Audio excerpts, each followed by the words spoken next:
Hey Waffle Gang, I do hope you're well. My name is Mark and today we're checking out some more relationship stories, and if you do love a Reddit story, why not consider hitting that like, that subscribe, maybe that notification bell too, and it truly really does help out the channel, so thank you so much for doing those things. And let's crack on with today's first story. Much love, guys. Now, today's first story comes from Throwaway Wife Baby Trap, who says, "My wife," and then puts in quotation marks, "baby trapped me." I put baby trap in quotation marks because I'm not sure what she did is the actual definition of baby trap. She didn't have a kid to make me stay, just against my will. So my wife, 32 female, and I, 34 male, have been together for 8 years. We have a little girl, 5 female, and a baby boy, 2 male. I love both of them more than anything, and I finally feel like I have everything. A beautiful wife, 2 healthy kids, a great career, and a big house. The token American dream, minus the dog. I'm allergic. When we talked about kids before, my wife always said she wanted 2. I only wanted 1. It would be easier and would have more money for vacations and stuff. But my wife maintained it's important for a child to have a sibling. I grew up with 4 and my wife with none, so I guess I understand where she's coming from. After our son and getting through the baby years and sleepless nights for the second time, I didn't want to ever go through that again. Both kids were very fussy and colicky, but when he was a year old, my wife began casually mentioning a third. I would laugh it off, but finally she sat me down and said we have to have a third. I said no, we agreed on 2. But she said she wanted 4 and 3 is the compromise. I refused and I said I wanted 1 and we have 2. She got angry and called me selfish for taking away her dream of wanting a big family. A couple of days later, she apologized and we had sex. I noticed her drive increased exponentially, but so did mine, and I was happy to engage her. She was on birth control. I had a condom, it was all good. Thinking back on it, I probably should have figured something was up, but I was barely handling 2 little kids and work on top of housework and yard work and everything. I came home from work one day while the kids were at their grandparents'. My wife had a huge smile on her face and she sat me down and showed me a positive pregnancy test, literally dancing in joy. My first thought was, oh shit. My wife noticed a less than happy expression on my face and started screaming at me. She berated me for not being supportive, and this was a miracle from God, and I should be grateful. I said I was sorry and hugged her and said I was super excited for the baby. My wife was delighted, and later that night she was calling all family and friends to happily tell them the news. When she was talking about the nursery and how I convert my office into a room, I started to get a little suspicious. Everything was so well thought out, and it seemed like she had been planning this for a while. When she was asleep, I took the condoms out of the cupboard and ran them under water. Holes. I nabbed her phone and saw she had set a password. That was odd. Nevertheless, my wife has a terrible memory, so I tried her birthday and it opened. Further up text with a best friend of my wife complaining how I wouldn't come around. Her best friend suggested arrange an accident with a winky face. My wife agreed and said she was going to come off birth control. I went on for a little while, ending with my wife saying that yes, we were going to have a third. So I woke her up immediately and asked her if this had really been a miracle. She got that deer in the headlights look and burst into tears. She wailed and then she got angry. Through tears she screamed I had no right to go through her phone and it's her choice whether or not she wants to take birth control. The side effects are bad and she was sick. She also brought up if I really didn't want a third kid, I should have had a vasectomy. She told me to go sleep on the couch. I laughed out loud and said no. I'm sleeping here, you're leaving. So while wailing, she packed a bag and left to her parents. When she called the next day, I told her I just need some time to myself. She said that's fine, but I need to come around for our child. I told her I wasn't sure if it'd be our child, and she cried more. It's been 2 weeks since then. Governments recommended to stay at home, and I knew staying at home by myself while also working with 2 kids would not be ideal, and she wanted to see our kids. So we're in the same house.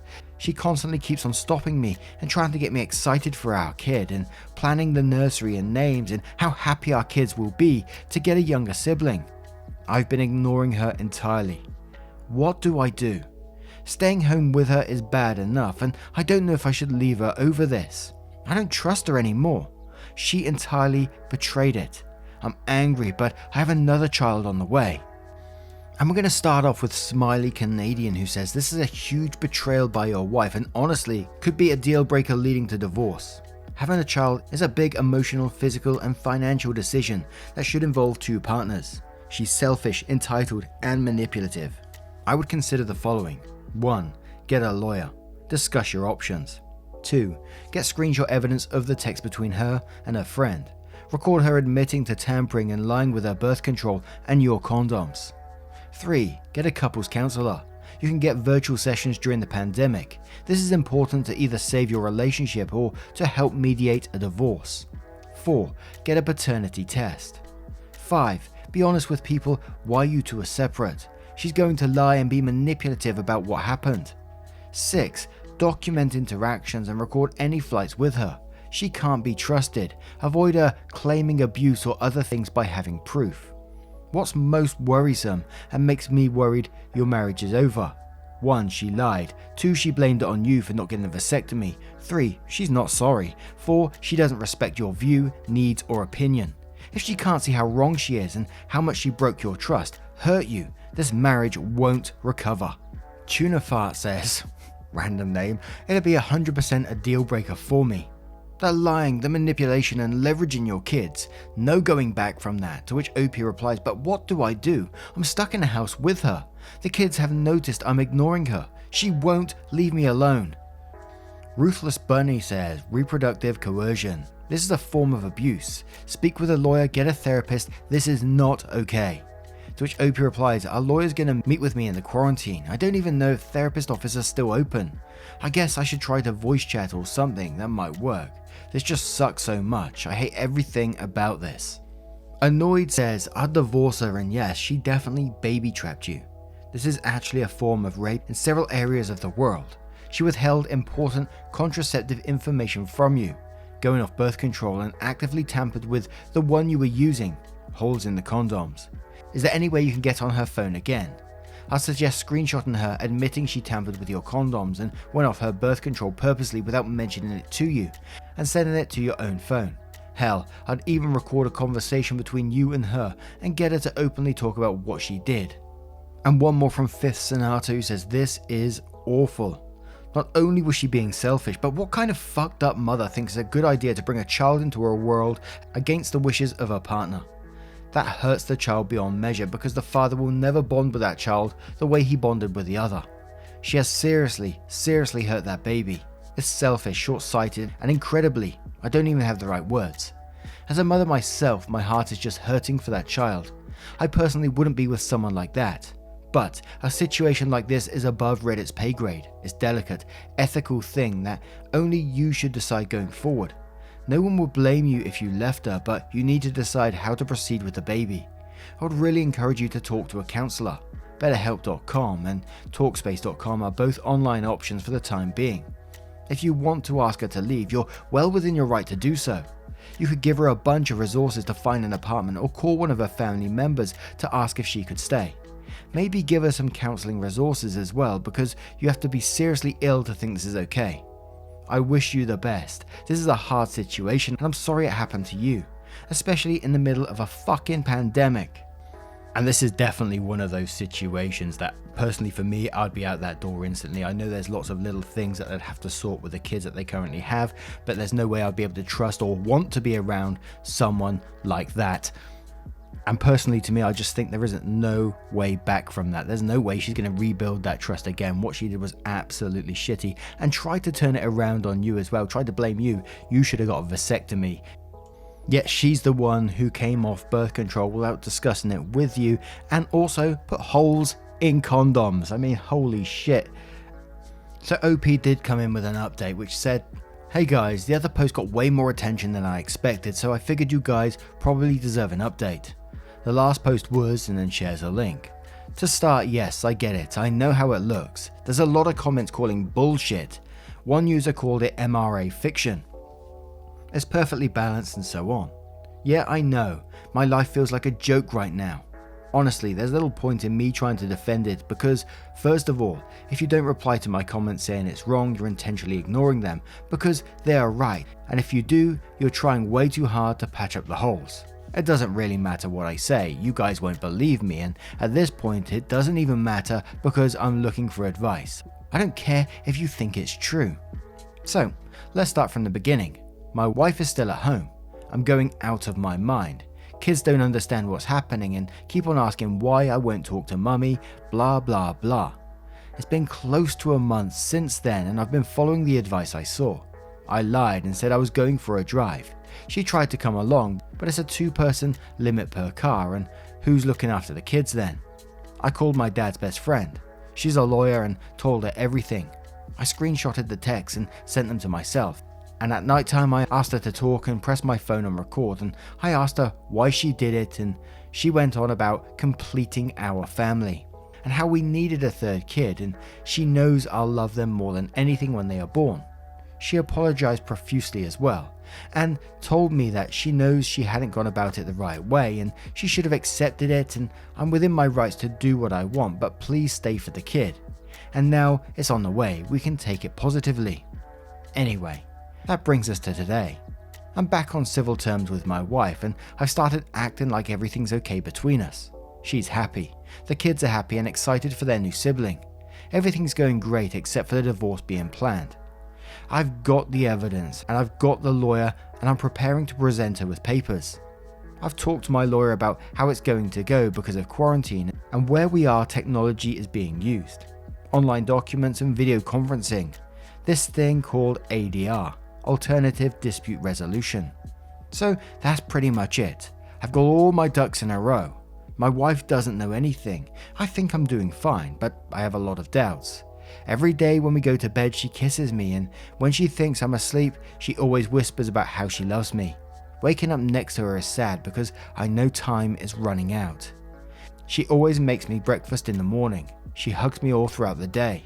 She's happy and close with me and thinks all our problems are solved. I feel so guilty with what I'm doing. It just feels like everything's going so smoothly. The kids are enjoying quarantine and we're all doing stuff together as a family. And I'm just about to drop a nuclear bomb on all this. I kind of hate that everything's going so well and how happy everyone is. I just want to make everything that goes ahead comfortable for my kids and for my wife. Any advice on how? But now I'm going to turn this one to you guys. What do you guys make of this situation? Do you think there was ever any chance of them staying together? I just couldn't see it myself. I wouldn't be able to stay in that situation. Let me know your thoughts in the comments below and let's move on to another story. Now our next story comes from Ghost Turtles who says, how do I divorce my wife, 35 female, when she relies on me, 35 male, for everything? To sum up what's been happening, I am moving toward divorcing my wife S, whom I've been with for 17 years since I was 18 years old. The easy way to say it is that S and I don't have a partnership. It's not just that she hasn't had a job since 2013, but that she doesn't do anything to contribute to our relationship. I'm the sole breadwinner, take care of our finances, get groceries, clean the house, etc. She doesn't have any friends either, because she doesn't make the effort to make them. I actually have to introduce her to people from my life, then politely hint that she should keep in touch. Hey, how's Jen doing? Maybe you should text her. Even then, the relationship's always with her. In 2017, after years of soul searching, I asked Est for a divorce.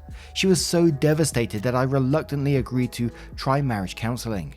It seemed finally to help. She began to apply for jobs and was open to therapy on her own, which I arranged and drove her to because she refuses to drive. But once the immediate danger of divorce no longer hung over our marriage, she reverted to her old ways. It's a pattern. When I ask her why she won't apply to jobs, she says she doesn't know if she'll like them and she's interested in something else now. So I pay thousands of dollars for training or classes in the new thing, and after a few months, she quits. When I express my frustration, she cries and says that I make her feel like she can't do anything right. Consciously or not, this is an extremely manipulative way to make me feel like the bad guy and to get out of taking any sort of responsibility. So even if she did get a job, it wouldn't really change things for me, because I have 17 years of evidence to show that she won't truly change. I just don't trust or respect her. I don't think she's being malicious, but it almost doesn't matter. We don't have children, and I want to have children so much, but I can't have them with her. Although this weekend she said she wants to go to grad school, she also occasionally says she doesn't want to get a job because she wants to be a mum, but I cannot do that to a child. I don't know if S has any insight into why it's so clear to me that she couldn't handle motherhood. It's painful. I love her, but I've given her so much support and so many chances, and I can't have the life I want if I stay in the marriage. Hope this doesn't sound arrogant, but I feel like I am an extraordinary husband and she isn't grateful for anything I do. I will probably have to pay her some sort of spousal support, perhaps indefinitely, but I am more than willing to do that if I can have a chance at the life I want. I'm just so afraid of hurting her. I know logically that's not my job to live in misery to avoid hurting her feelings, and yet I'm terrified that she'll forever be haunted by the breakdown of the only relationship she's ever had. How do I do this? What do I do? I'm lost and in so much pain. Thank you for your time. Note: I imagine people will say S is depressed. That may be true, but she doesn't think so. As I mentioned, I found her a therapist and would drive her to appointments, but she said she was fine and stopped going after 2 to 3 sessions. Addition 1. To clarify, we do not have children, and I'm not in danger of her getting pregnant. Addition 2. S has never been diagnosed with a mental disorder and has no substance abuse issues. Addition 3. A few people have said that, from her behaviour, S seems unintelligent. Ironically, she's actually very bright. If you believe standardized tests, she has more raw smarts than I do, which sort of makes the situation all the more frustrating. Addition 4. S does conceivably have a place to go if/when we split. Her parents are good people who have the room and ability to take her in, which I think would be the best way forward. And I've got to admit myself, once reading this, depression did jump in my head, and depression isn't every single time when we read these stories, but there's a possibility, right? Although this person could be just a lazy person as well. But as we always say in these stories, mental health, grieving, whatever it may be, is never an excuse. And you've been driving her to therapy sessions, and if she's unwilling to help herself in the situation, you're left with little choices in the end, and I think you have to do what is best for you. I know it's incredibly harsh, because you don't want to see someone that you love or loved or anyone in any sort of pain, do you? You don't want to cause someone pain, but you don't want to, and I don't know if the saying is appropriate in this one, but it's set yourself on fire to keep other people warm. I'm not sure if that's the right phrasing in this particular story, but kind of along those lines. Because you've been through this for 17 years already. How much longer do you want to go through life being unhappy? When you're clearly unhappy, S seems unwilling to change. What's the alternative here? Biggest Dicker says, classic name, you are married to a bum. Divorcing her will probably be good for her because it will force her to actually start doing something productive with her life. Ultimately, you just have to do it. There is no easy way. Reverend Vader says, the most pertinent piece of info for me is where there is a sudden burst of effort when she sees her cushy number is on the line. She may well be depressed, but what this says to me is that she is fully aware that she is both using you and her effort in the relationship is nowhere near enough. Once she feels a little comfortable and safe again, she turns off the tap, as her default wish is to live off you, not with you. You may want to bend over backwards to help her through guilt, but your wife doesn't feel the same, buddy. People who are comfortable using others don't often care about anyone but themselves, in my experience. I think you'll find she doesn't care anywhere near as much about you once you file. If you do divorce, let your lawyer set out what is fair. You're used to being used and may well agree to things you soon regret once you are out. Stella says you have to get out of this relationship, talk to a lawyer, find out what the steps are where you live. If you were hit by a bus tomorrow, she would cope, or she would not. Her choices and behaviors aren't your responsibility. Do what is right for you. So OP did come in with an update which said, "Hi Reddit, I'm writing to thank you for the advice you gave me on my original post. How do I divorce my wife when she relies on me for everything? The TLDR was that my wife wouldn't work or contribute in any way, relied on me for everything, but for many years I was too racked with guilt to leave. However, since that post, I followed your advice to leave my wife, which was the same advice I received from literally every other person in my life. It was the most difficult thing I've ever done. I've never wept so hard as I did after I told my now ex, whom I'd been with for half my life, that I'd filed for divorce and was leaving. But despite any pain and stress I've experienced in the last few months, filing for divorce was by far the best decision I've ever made. And in that time I've experienced a sense of lightness, possibility, and fierce joy I've never knew possible. I'm happy to answer any questions you all might have, including those looking for advice or comfort in similar situations. Here are some highlights / takeaways from my personal experience. The divorce process isn't a ton of fun.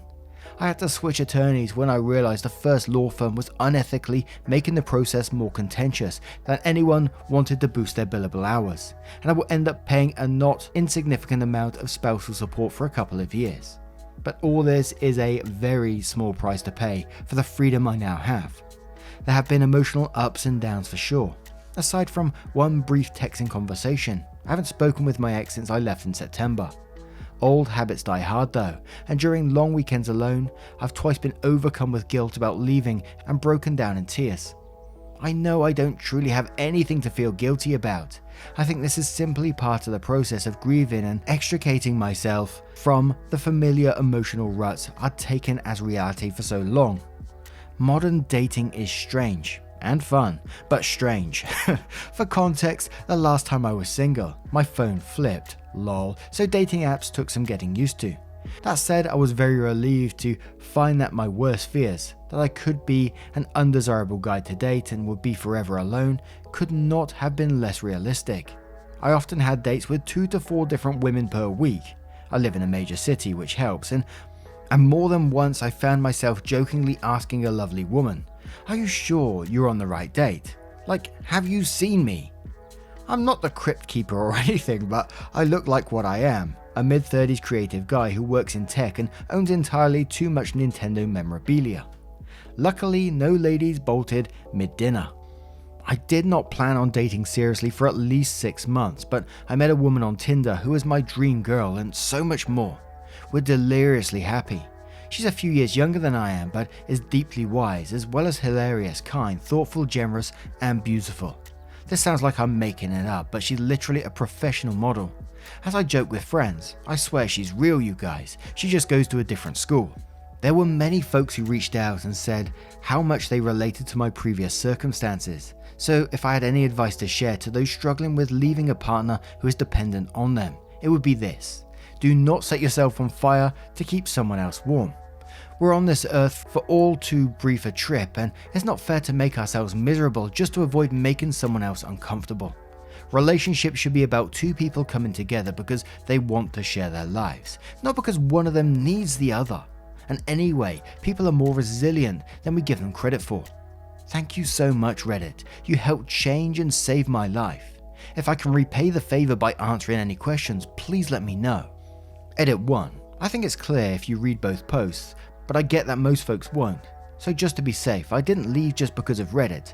Everyone in my life, including friends who loved me and my ex, believed it was the right thing, because I tried for years to get our marriage to work.